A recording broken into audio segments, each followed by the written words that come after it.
Friday, September 30th, 2005, at 8:34 a.m.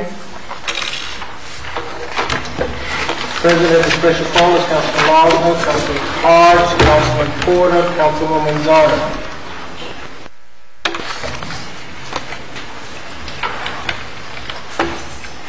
First order of business is the Buxton Company Community ID proposal. I'll move it. Second. Moved by Mr. Lawson, second by Mr. Hodge. So we have a question for the manager.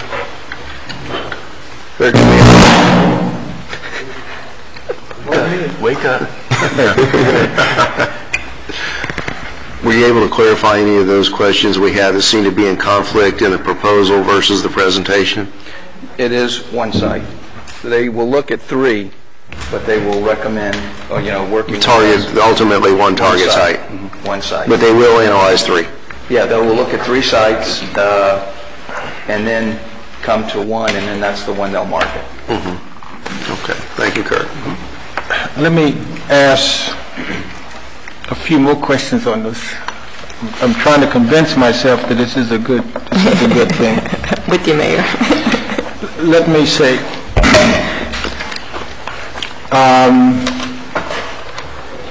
the sites that we may select, the city is going into the development aspect of it. I see the need for the research. But if not, I'm still hesitant on supporting it because I see no direct benefit to the city. I see a direct benefit to a potential developer of the property, but not directly to the city.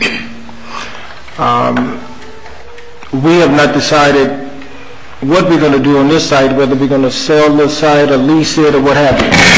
That's correct. We need to do it. If we decide to develop it ourselves, I see a tremendous linkage between the development and this invaluable research. But if not, to me that onus should be on the developer of the site.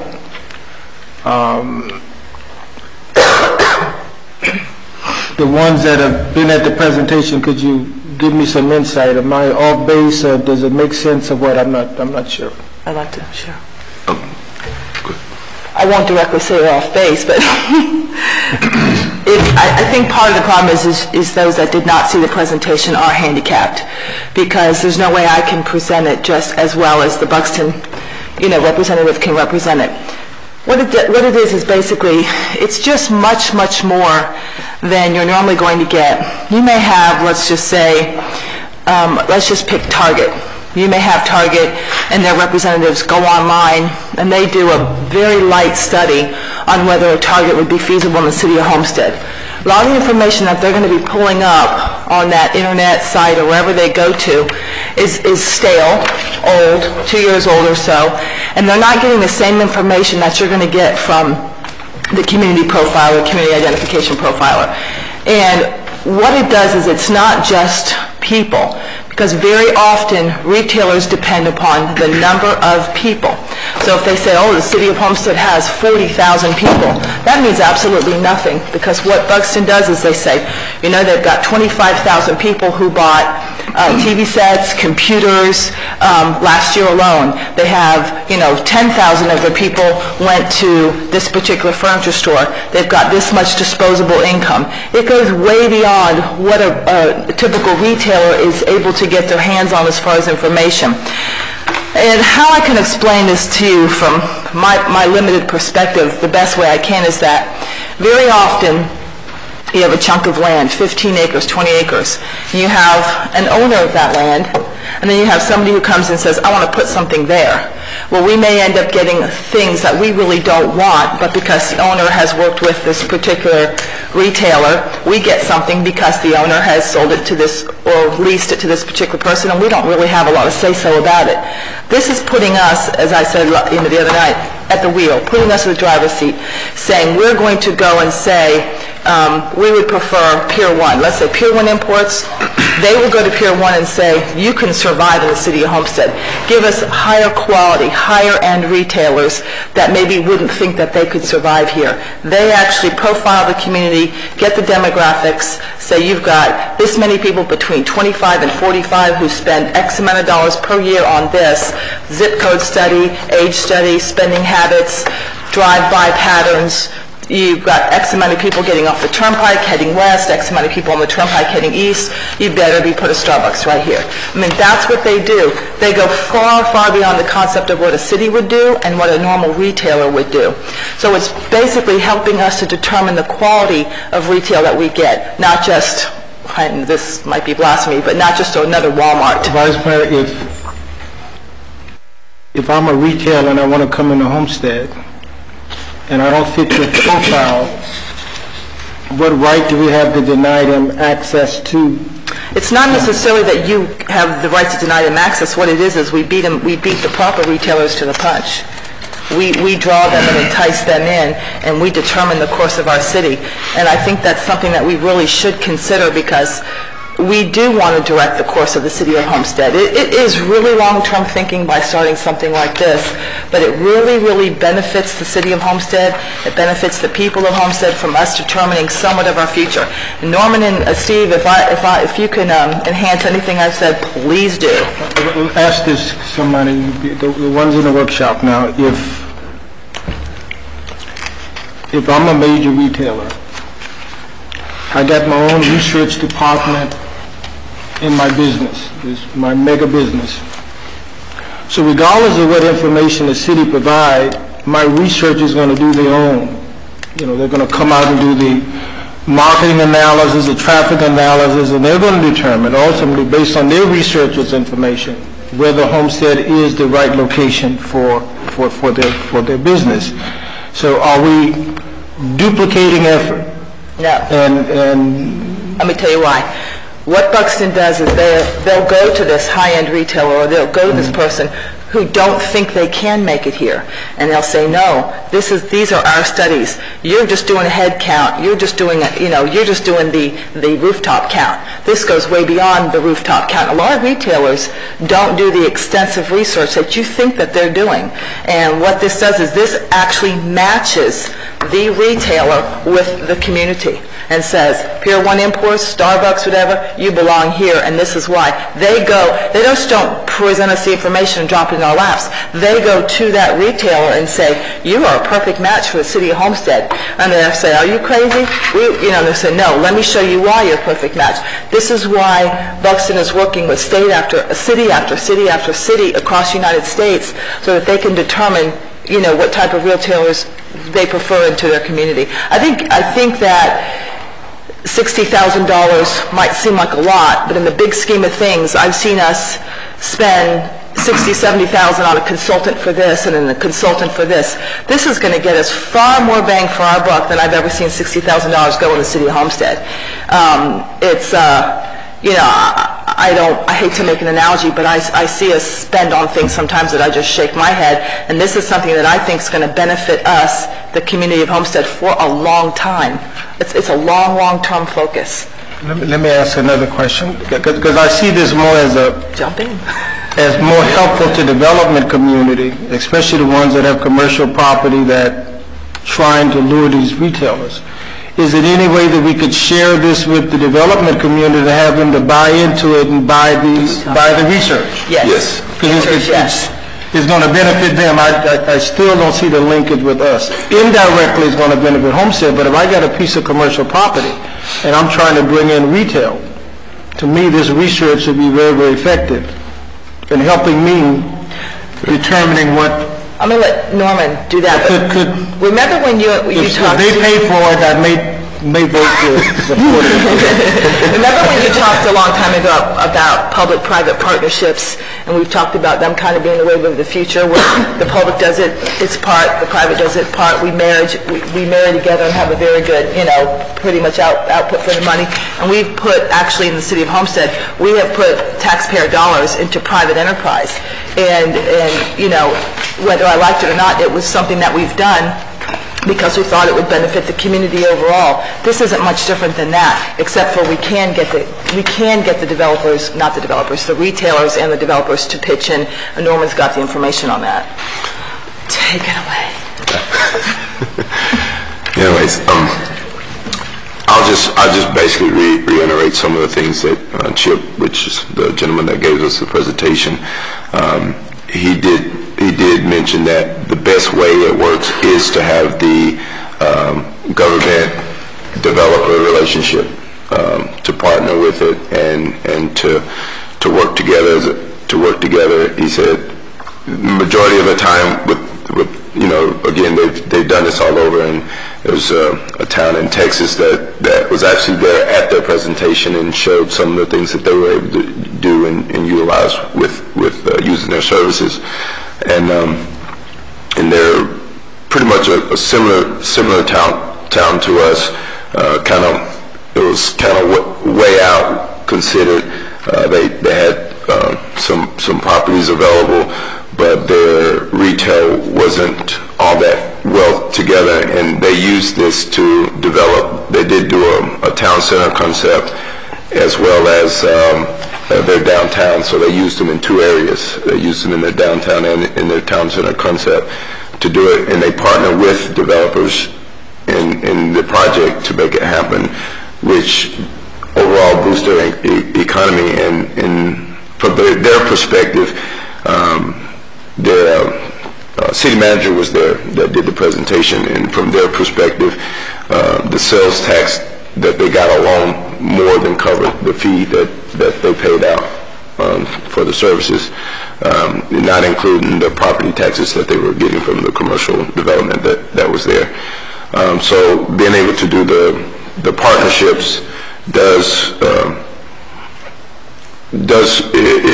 there is a benefit to the developers, especially those that have the commercial property. So being able to do the partnerships does seem to make it work better, unless we're going to do the complete thing on our own, and that's something that I personally don't recommend. I do feel that having the partnerships and bringing them to the table would benefit us. Also, for duplicating the information, we're not duplicating information, because the information that they're going to, the data that they provide will be today's data, which would be the data that the researchers of the retailers that have their research departments will not have today, because it's somewhat delayed, and they do have the ability to go a little bit more extensive than what they find online. But from the perspective is what we're looking at is, a lot of times they look at a general perspective of numbers, and that number has to match first, and then from there they go deeper into their research. So they take just kind of like a summary look at everything, and if it fits or it needs more looking at, then they go deeper into the research. So right now, the information that's out there about Homestead, unless it's one of our developers going out and sharing that information, is not there. So what this does is it gets that information about Homestead out there. So we have that initial information, and then we will be able to have a particular marketing package for particular companies of our choice to be able to present, and just to give some credibility of what this company has done. He mentioned Pier 1 is one of their oldest clients, and Pier 1 had built, I think, about 600 and some odd stores throughout the United States, and they said, this is as far as we're going to go, because we've built that. And they hired this Buxton to do some of their research for them. And when they did that, Buxton found that they were just looking at a particular number of people in a particular area that had a particular number of disposable income. They wasn't actually looking at their clients. And when Buxton did the research, they actually found their clients that had the disposable income number was less, the amount of people was less, but when they put a store there, it was just as successful as the other stores that they were put. So they were able to research a little bit better and to create this information. And for that fact, Pier 1, they do all of Pier 1's site locations now. Also, FedEx Kinko's, and I'm pretty sure we're all familiar with that merger. They were part of that. FedEx had hired them to do a research, and they researched that there should be a FedEx where Kinko's. So ultimately, FedEx bought Kinko's, and that created the merger because of this company and their research. So you kind of answered my question. See, the different companies are hiring Buxton to do their research now. Yeah. So should we not market this Buxton to our developers to say, hey, this... I agree, yes.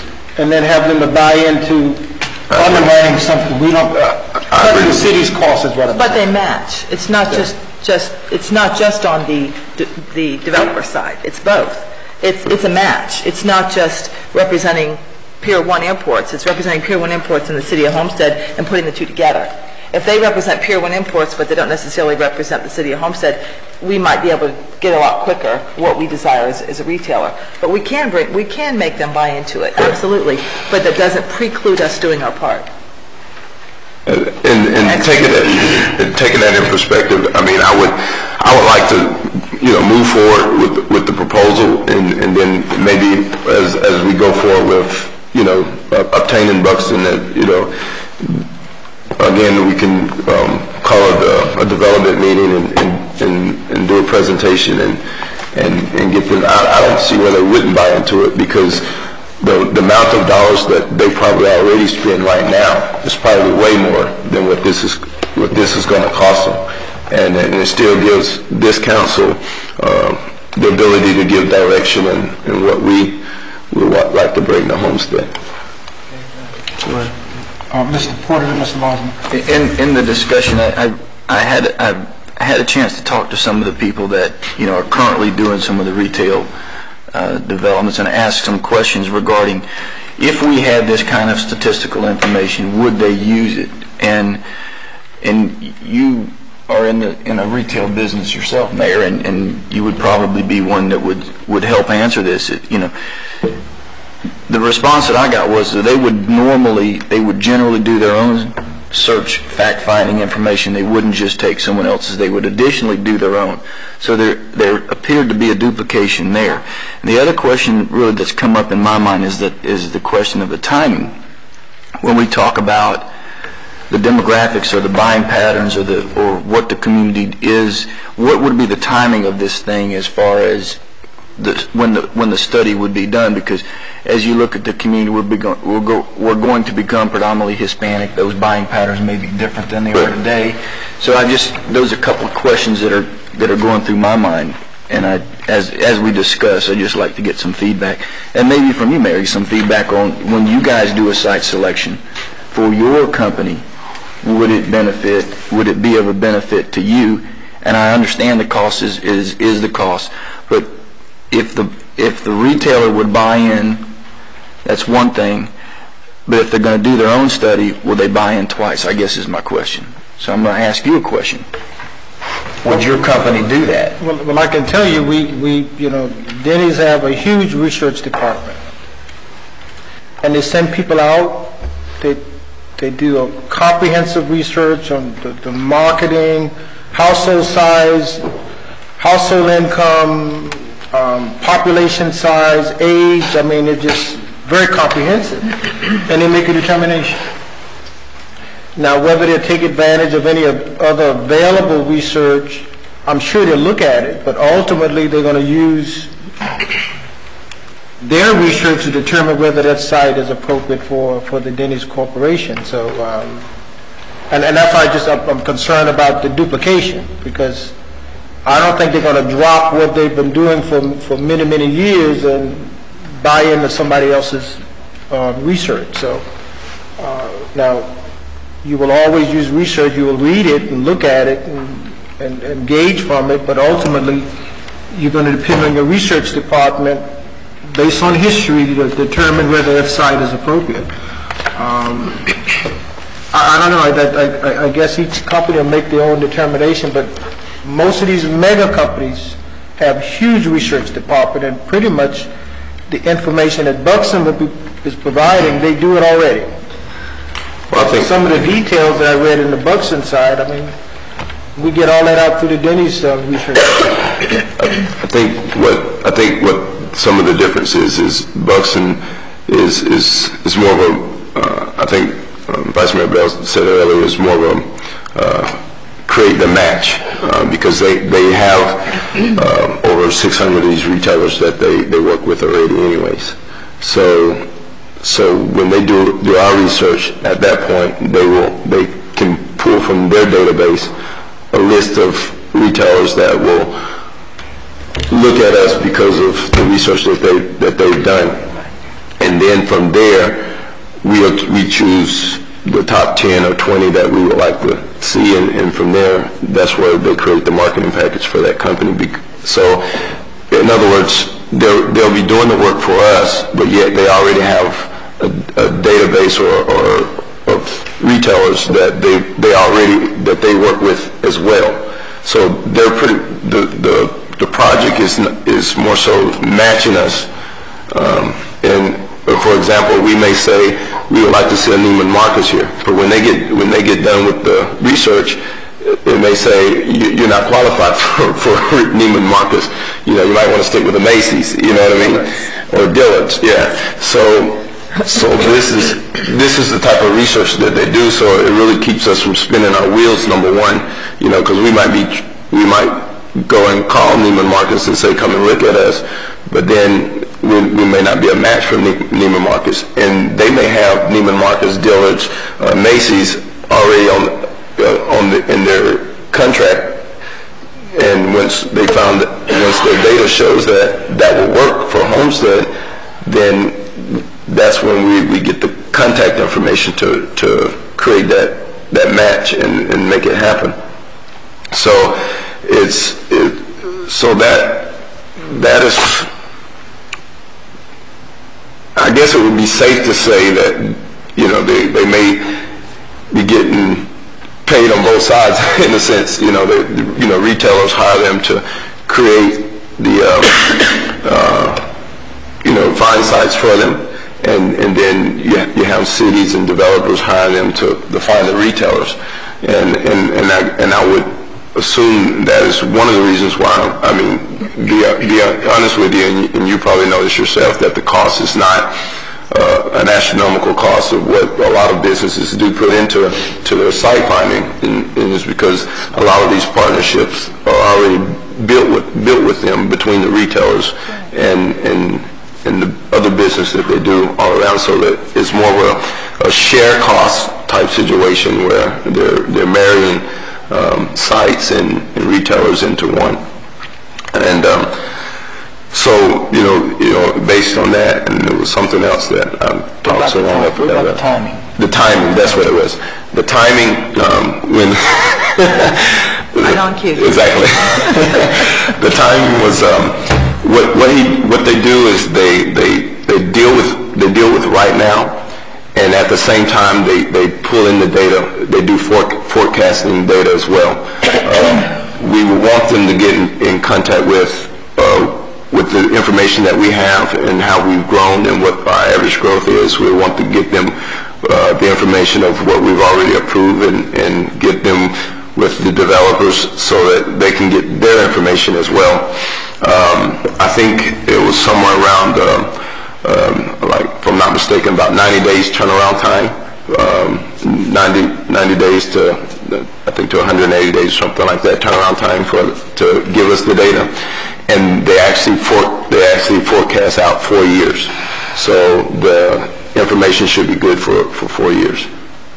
And if in 4 years' time, if we need it again and we need to have that information updated, then we can have it updated for a fraction of the cost that we're initially putting out. Mr. Laza? Thank you. I think, Mayor, one of the questions you have is the real cost issue. of this and whether or not we're duplicating efforts. And since and it occurred to me when I saw their presentation in Orlando. Was it Orlando? Yeah. Anyway, I've made inquiry to some of the commercial developers who are active here in Homestead now as to whether or not they would be interested in sharing with us the cost of this study. And obviously in 2.5 days' time we're not going to get a complete answer, but I think there's a positive indication that that actual cost sharing could be forthcoming. My focus for the reason for having this study done is to ultimately deal with this very site. And whether we lease this site or whether we sell it really has no bearing on whether or not we should move forward. And my perspective is that, and we're talking about direct matching to the retailers. I think we're overlooking that there's the middleman who is the commercial developer who, before he signs the lease or signs the purchase contract for this site, is going to have a file cabinet full of contracts or letters of intent from the retailers to come here. I think what this study would do, number one, would put Homestead on the radar screen of some institutions who would not otherwise even have Homestead on their radar screen. Yes, do many of them spend a lot of money and have their own in-house research? Absolutely. But I think the next question is are they even looking at Homestead? And this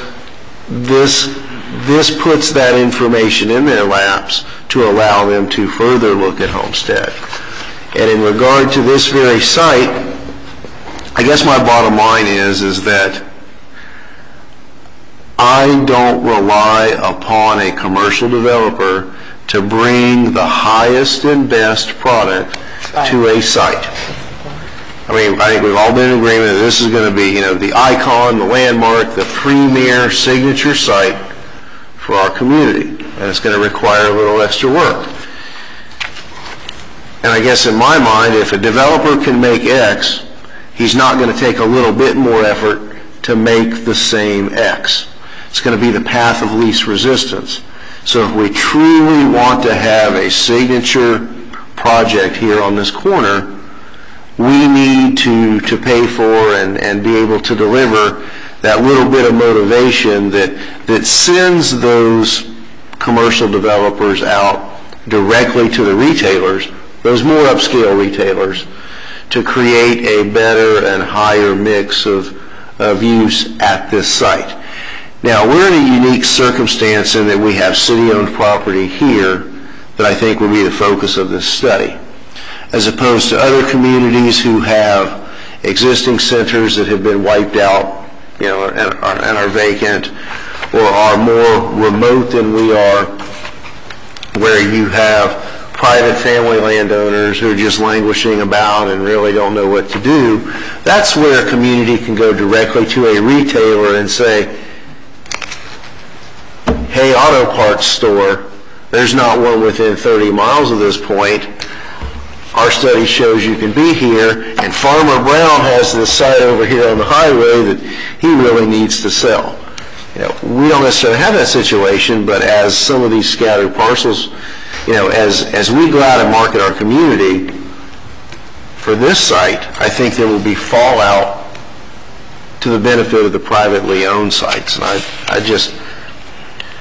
I think with the opportunity to have those who would benefit from it cost share in this, and the fact that we want to do a lot more than the same old of South Florida on this site, that it's money well spent for us to have in our pockets the arsenal of information that's being put out there, rather than having someone else tell us, this is all I can get for you. And that's where I'm coming from. It's, my perspective is more specific to this site. It's good to know. Thank you, Mayor. Thank you, Mr. Martin. And I think maybe at some point, and probably right after this election, we need to determine really our vision for this site. You're saying retail, and I'm saying I don't want retail on this site. You see what I'm saying? So, and if there's specific focus on retail, that poses a problem for my vision for the site. I'm saying we may have a plethora of retail all over the city. Now let's look at something more appealing for this site. Hotel, convention center, I mean, I've heard it all. Now, so we really need a discussion on.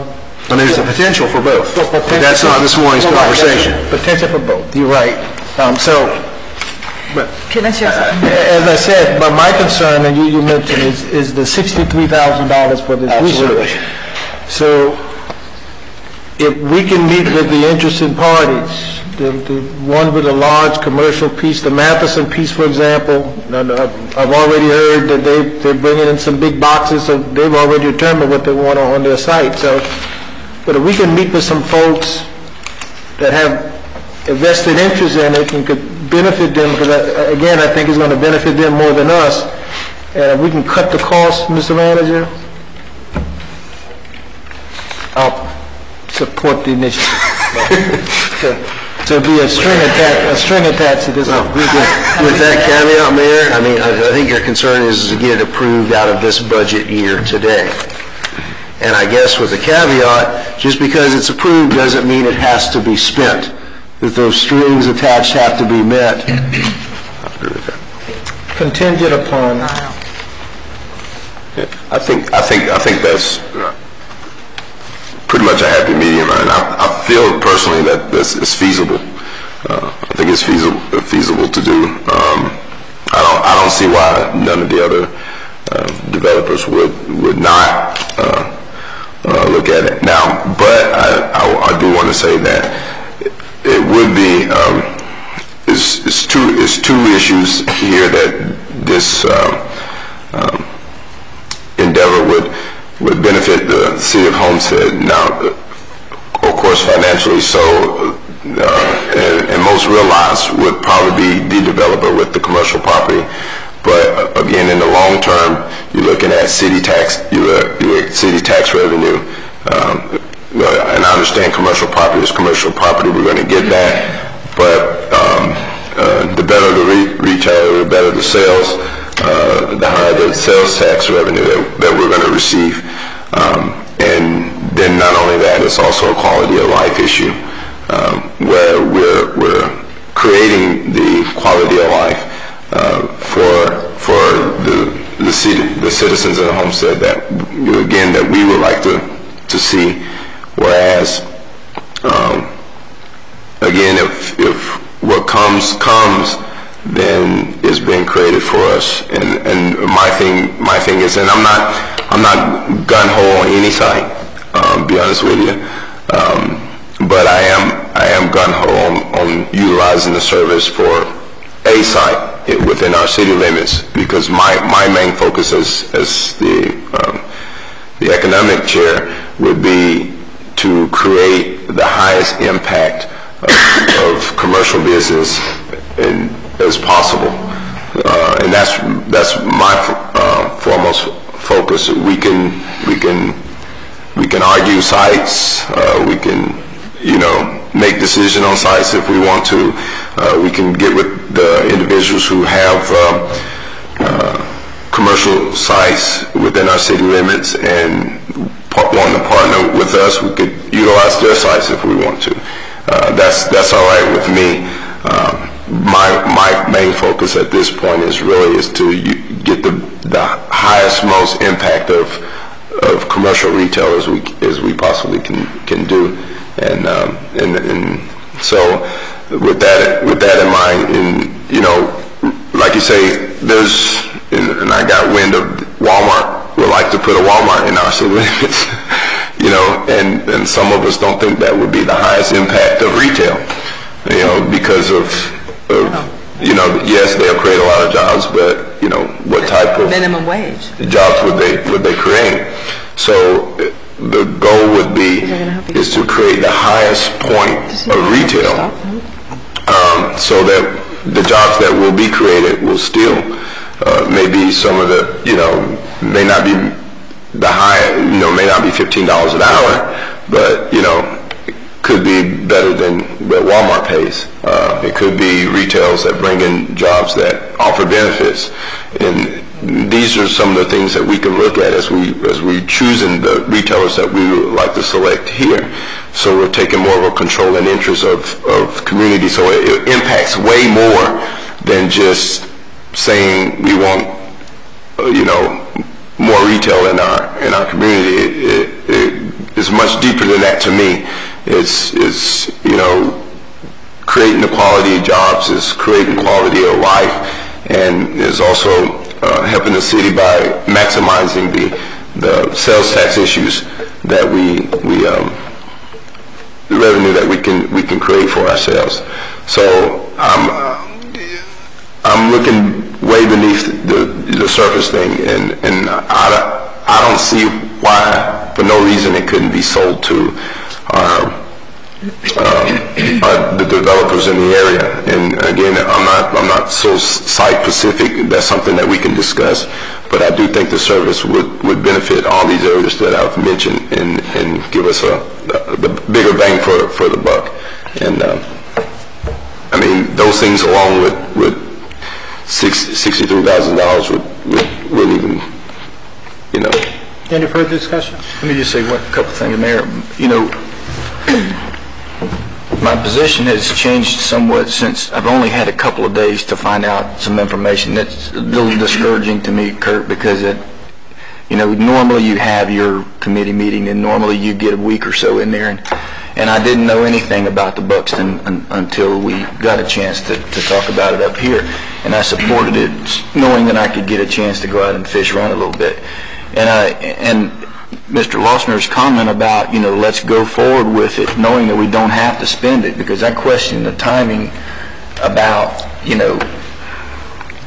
should we do the study today or should we wait 6 or 8 months or something like that. But if we do the study, I'd like to see if we could get some solid input from the developers that are already here. Would they support us? Because obviously Buxton would tell us that they would, maybe, but will they tell us that they will? And that would be something that I'd like for us to follow up with if it's decided that we go forward with this, knowing that we're doing this timeline to get it in this year's budget, okay? But there's got to be some value to this that we can use, that hopefully, if it's directed to this site, we need to find out if we're going to lease it, if we're going to sell it, or if we can get a developer who comes in, can we mandate that he use our numbers and go after our people, or does he already have his people?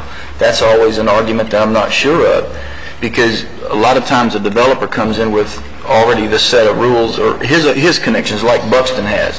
They have their connections that they predominantly market for, and then some of the local, the ones in the past, like Berkowitz has come in, he had certain people that he wanted to bring down because he had relationships with them. If we had the opportunity to say, well, look, Buxton has these people at the table, are you going to jump over these people that Buxton has in order to bring your people that you already have? So there is warranted issues by everybody. It's, if we go forward with it and we agree to it, can we get some follow-up discussion before we implement it, as far as the developer, get some of the ones that are already here, that are already working on retail sites? Because I know we ask you, who's coming in this corner? Well, you don't know, because it's being dealt with by the developer. What kind of impact can we have on that process with this study? Will they even listen to us?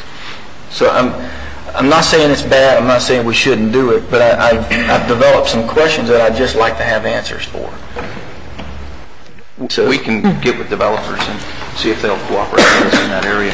Some of them keep it as a business secret because the company that they're trying to get the letter of intent want to keep it secret. So, most of the time, because of the public records issues, it's harder for them. For us, it would be. Well, but what I'm saying, it's harder for us because of the public records issues. Everything we have to negotiate. Let's see if we can cut a deal. Well, let's everybody come to the table. Well, the other guys come to the table too and siphon off the information. So, if we're going to go forward with this, and we want to do it out of this year's budget, I would certainly hope that we don't just, like Steve said, instead of just, we can budget it but not spend it if we decide to change. Otherwise, maybe it doesn't go anywhere, and that's not necessarily appropriate unless we want to not go today and then bring it back up next year and try to budget it or work. The budget belongs to the council anyway. They can put in or take out whenever they want to. So,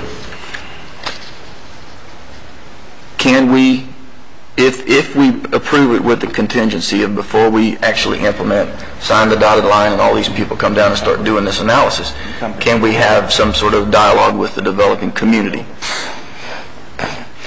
What we were just whispering over here to Brian is look at encumbering the money today and then ask finance to roll it over to the following year, because as you know, we passed a budget, we didn't even budget this. Of course, I have a contingency I can take it out of, but we're starting right at not even October 1st yet, and we already hit the contingency for 63. But at any rate, we think we can do that. Maybe encumber it now, get a PO in, and then roll it over to the next year and carry it, and then make the decision as based on. Seems like that. What I'm hearing is get the developers, see if they'll cooperate with us and want to share in the expense with us, and would they use it, and will they front some of the money or all of the money between them to do this. I feel like I'm at a disadvantage because I wasn't able to attend the meetings. You guys are very pumped up about, very excited about what they've seen, and obviously it's my fault that I wasn't able to make those meetings, but I still have some questions in there too, and I'd like to be able to catch up with what they know. And I have not been able to catch up from the time that we had our discussions the other night till this morning to be 100% sure with all of that. Except there's only 3 or 4 little questions that I have in mind. But anyway, that's all. I think it's a good compromise. If we can encumber it and then allow Mr. Manager, you and the staff to share what the city is moving forward with the study and how it's going to benefit not only Homestead but folks out there with commercial property looking for retail. I think it'd be very, very helpful, because they say, well, I'm not going to use that information. So good that you all are doing, but I have my own way of doing business. So then that gives us a signal that we may want to backtrack. But I don't want to kill the idea, because we got 3 council members that went to, as Jeff said, went to the workshop, got a full-fledged presentation, and they see promise and benefit. And I'm trying to understand the promise and the benefit. So if we could get input from the ones that I think would benefit more, I think it'd be very helpful. Mayor, have the last comment. Ms. Garner, then the Vice Mayor had the last question. We're going to call the question. I agree with you, Mayor. I'm still not 100% convinced, and I didn't really hear anything today that helped me decide to do it, but if you guys can get somebody to pay for it, then I'll be happy that you voted for it. Vice Mayor? Thank you. I think that your observations and comments and Jeff's very, very warranted. and I want to just summarize it in. We drove around Orlando, drove all over the place. We saw top quality development, top quality restaurants. We saw a complex about this size that had every high-end restaurant and some very specialized retailers in between. High-end. I mean, where do we go from? I'd like to see us move from, I don't want to insult any of our restaurants in the area, but I'll take one from Florida City, that way I don't. I'd like to see us go from the Golden Corral to the Bonefish Grill. I mean, I'd like to see us determine what's here rather than they come in and say, this is what we're bringing you. And I'm going to tell you something, talk is cheap. I've been listening to particular landowners for almost 2 years telling me what's coming, what they've got. And what I'm finding out is they don't got it. They don't. This talk is cheap, because we've got the citizens, we've got the people. This is just pretty much a marriage. And let me tell you, the information that very often a retailer makes on whether they're going to bring themselves here or not is not based on the whole picture. And this just brings the whole picture into focus. It's kind of like a fuzzy picture that you're bringing into focus. So it's money more than well spent. And it's going to pass, and we're going to make it conditional. I would like to see it non-conditional, because I know a good project when I see a good project. Whether it's this site or whether it's another site, it's something that this community needs. I drive around this community purposefully and see strip malls and convenience store after convenience store and check cashing stores. Enough, enough. When are we going to determine the course of our future, rather than some other retailer who says, oh, they're coming, here they go. I mean, let's put ourselves in the driver's seat. Let's determine the course for our future rather than having somebody else determine it for us. The end. And the motion is? I move that we go ahead and go forth with Buxton. There's a motion on the table. Is there a motion on the table? Yeah, there was a motion on the table. Sorry. I think it was just to approve the contract, but you can amend your motion if you'd like. I'm not going to amend it. So without an amendment, I probably wouldn't support it. So I'm Somebody going else to will have to offer an amend amendment to the motion so that I can support it. Well, actually, that would be a motion to amend. I just made it. So you're making a motion. Motion to amend to make it contingent upon the follow-up meeting. I need a second or not. I'll second that. That's the only way I'll support it.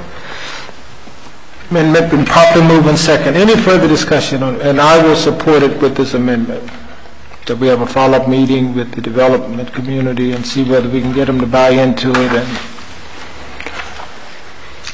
and encumber the funds. Let's vote on the amendment. Roll call, Madam Clerk. Okay. Vice Mayor Bell? No. Councilman Losner? Yes, only so it'll make it happen. Councilman Hodge? Yes. Councilman Porter? Yes.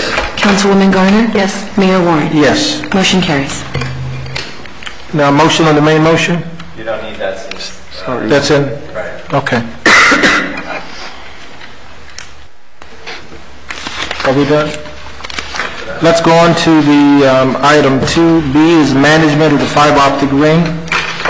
Yes, Mayor, Mr. Mayor and Council, Mark has headed up a committee to look at people who have put in for the invitation to negotiate to take over the management of our fiber optic ring, replacing Latham Knapp, and it's related to our grant, our CDBG grant that we used to build the ring, and we had to default Latham Knapp. They didn't meet the requirements, and we are moving forward to find a replacement. So at this point, Mark, I'll let you talk about the process and then make your recommendations to the committee. Mr. Mayor, member of council, just a short history on where we are at this point. On September 9th, the city issued an invitation to negotiate to take over the management and marketing of our fiber optic ring.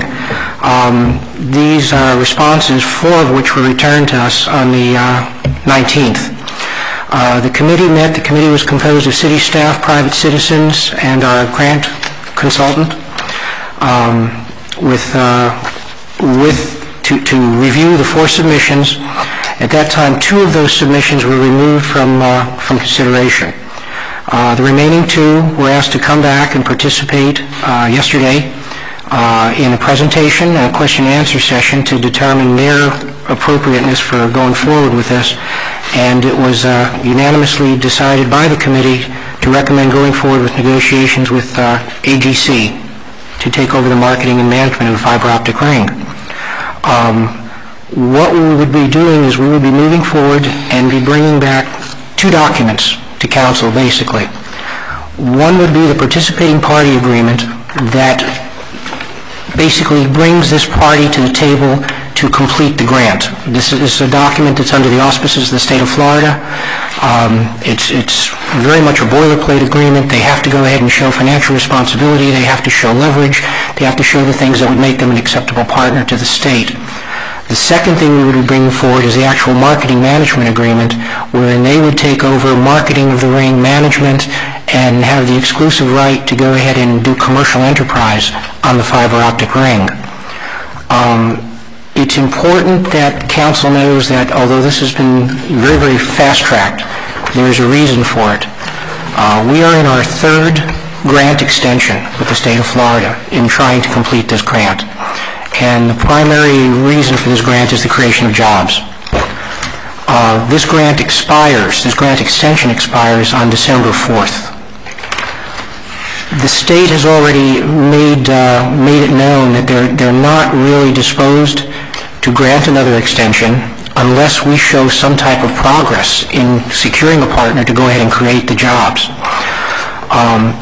If we were to file for a further extension, we would have to show that progress in the form of a participating party agreement, and we would have to submit that 45 days prior to the grant extension, which means that our critical date to have that part of the negotiation completed is October 17th to 18th to submit to the state. We would like to think that we could have both pieces of documentation, both the participating party and the management agreement, secured by that time, but the participating party is the most significant piece that we have to bring to the state. Both documents will be tied together. Failure to perform in one will be removal from the other. If the jobs are not created, this person will be removed as the marketing management partner, and vice versa. So that being said, we'll entertain any questions. Nancy Phillips, our grant coordinator, is here as well to answer any grant-related issues. Mark, we're against the wall on this thing. We've been trying to get it done for some time now. What assurance in this, as you sit down and negotiate the final arrangement, what assurance we'll have that the partner will fulfill the obligation of the grant from the state? And how is the city protected? Can we have you to send a message to the party that the city is serious about making sure that the obligation must be fulfilled by our partner, AGF,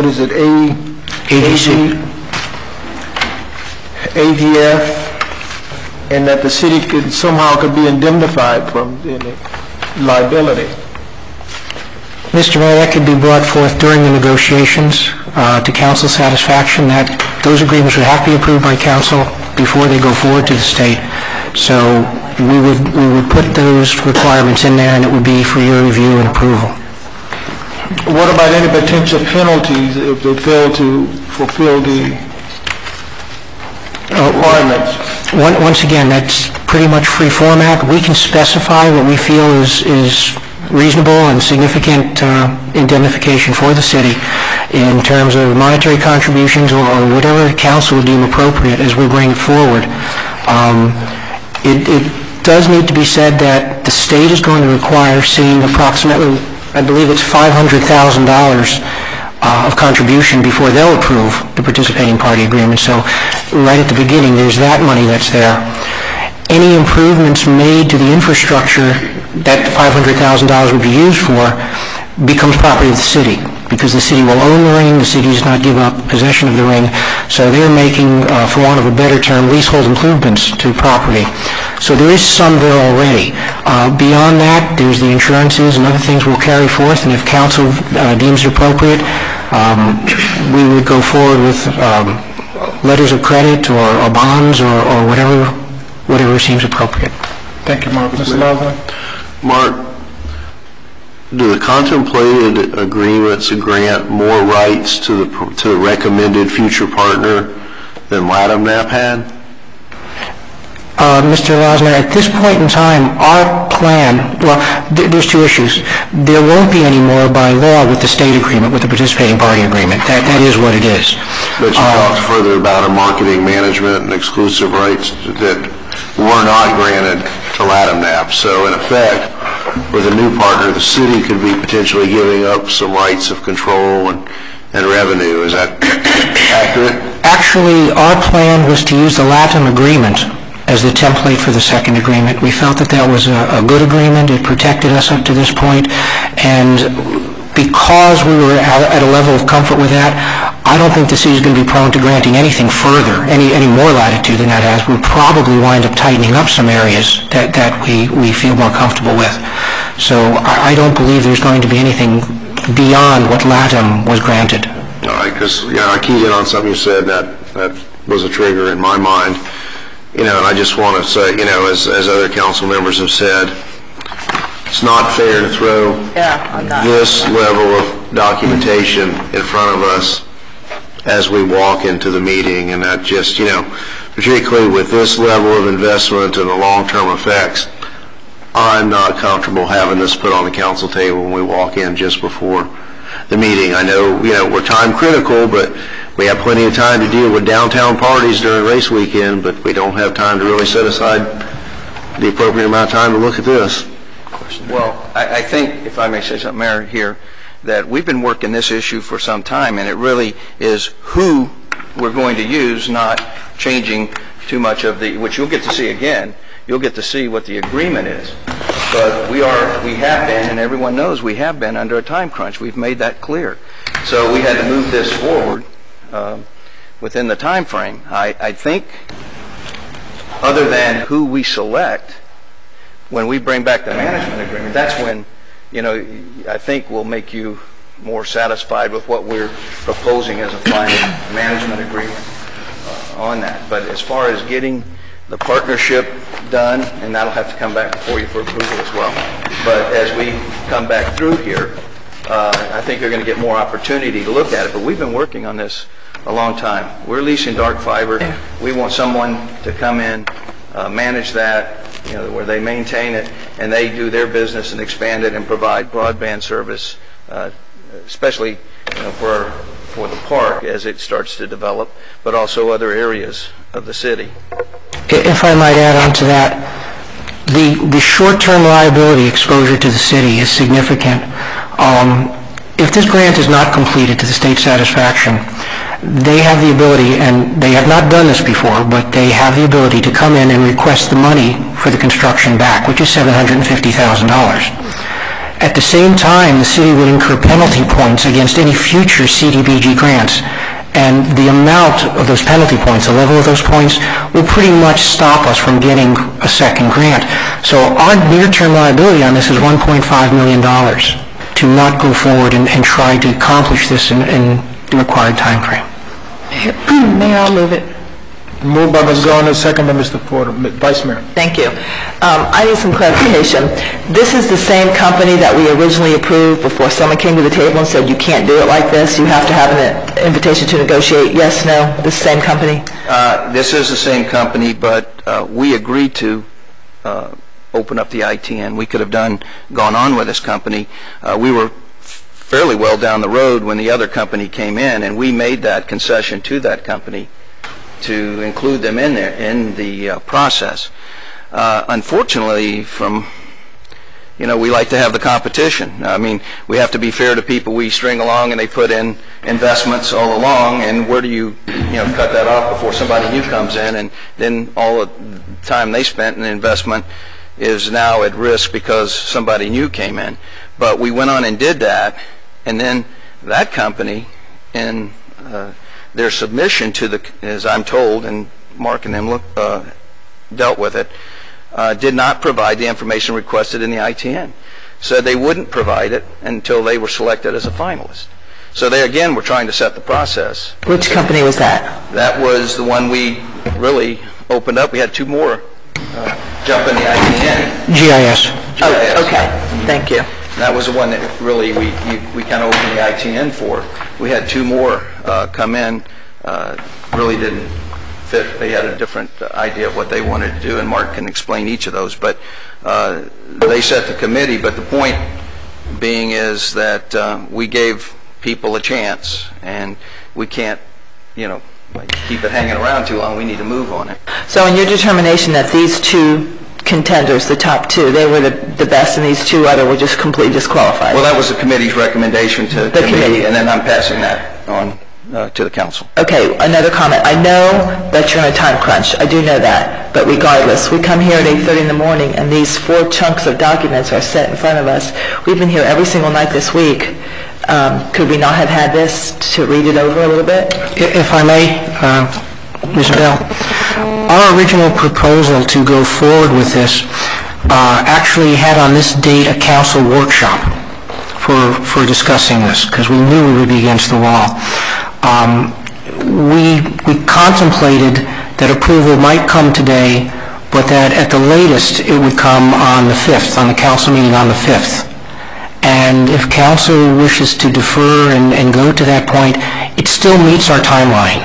But at that point in time, we feel that we're definitely shot. I mean, this gives us a couple of days of latitude, and those days are going to make a difference in the negotiations, and they're going to make a difference in the state submittal. So we're asking for it today based on that. So you're confident that this particular company, Advantage Group of Florida, is the best group? Because I noticed that Mr. Miscavige, isn't this the same guy with KG Communications that's coming forth with KG Communications in the Keysgate area? He is a consultant to AGC, and for the Mr. Boger is here from AGC. He can explain that relationship and show why it's there. I'm not saying it's necessarily a bad relationship. I'm just noticing that it is a relationship. Yes, because they have done business in other parts of the state prior. Right. It may appear to the community, because it may appear to me, that what we're doing by bringing in Mr. Miscavige is we're opening up the door for the future of KG Communications by giving him credibility by saying, look, he's already here in our town, he's already managing the fiber optic ring, let's just go ahead with this. And I wanted to put that on the table because I will hear it. People will say that, here he is, here. So I want to just lay it on the table because that's just what I see.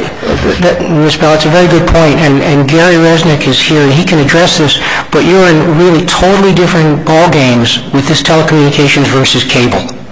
And the cable issue is what was debated before. This has nothing to do with cable television. I do understand that. Okay. Thank you. Okay. Mr. Porter? One thing that I think we need to really be aware of is some of the comments that Mark made about the exposures we have in future CDGB grants. And I know Nancy Phillips is sitting there, and this was locked up until Roman had all of his problems, and we wouldn't be in this particular position had we not had seen our original partner fall upon hard times and couldn't get his personal act together.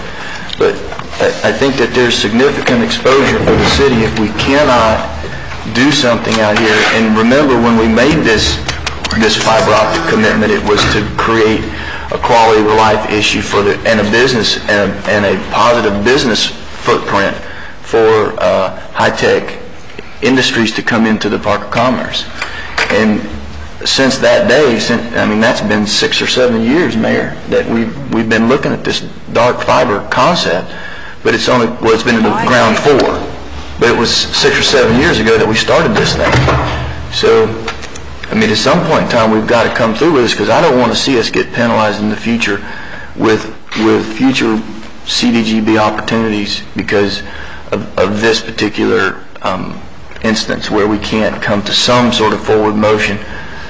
So I would hope that we, in our analysis, consider that exposure. And Nancy, if you don't feel there's any exposure, please let us know. But I'm hearing otherwise.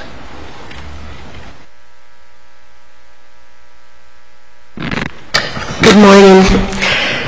There is exposure to the city of Homestead. If you do not move forward so that we can submit something to the state by our deadline in the middle of October, I would highly suspect that the state of Florida will be asking you for the return of this money. But what about the future penalties? And then you will also suffer 50 penalty points for the failure to create the jobs on your next CDBG application, which means that you will not be funded for that next round.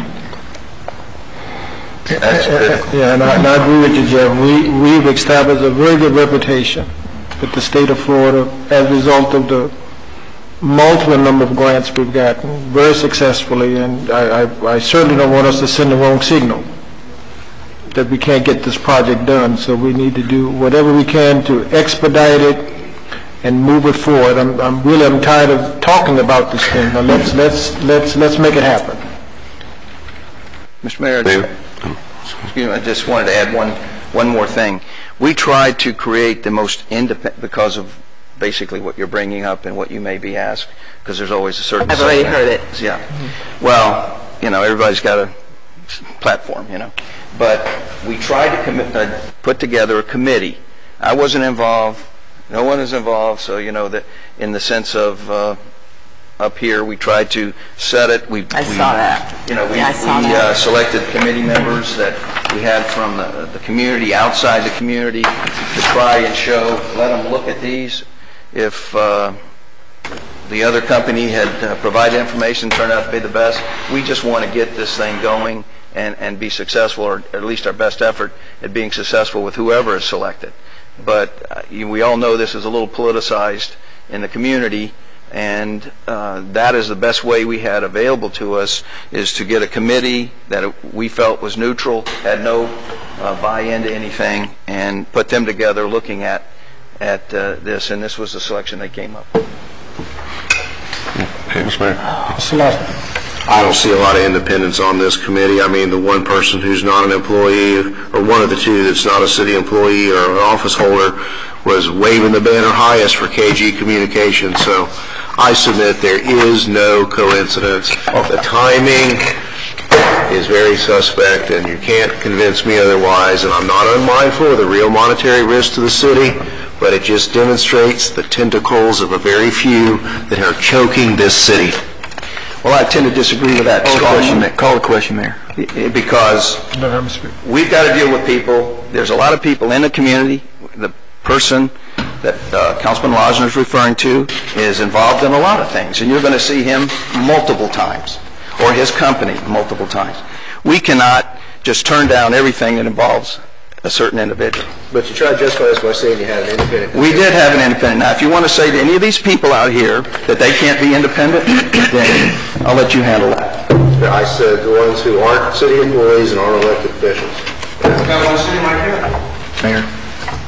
Mayor, Mayor, let's call the question. Yeah. Call the question, please. Call the question. Roll call, Madam Clerk.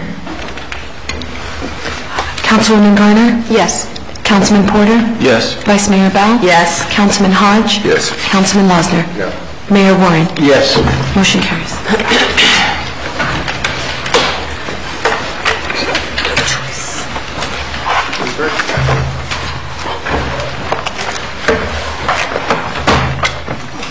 Patty, I put a note for you in this one because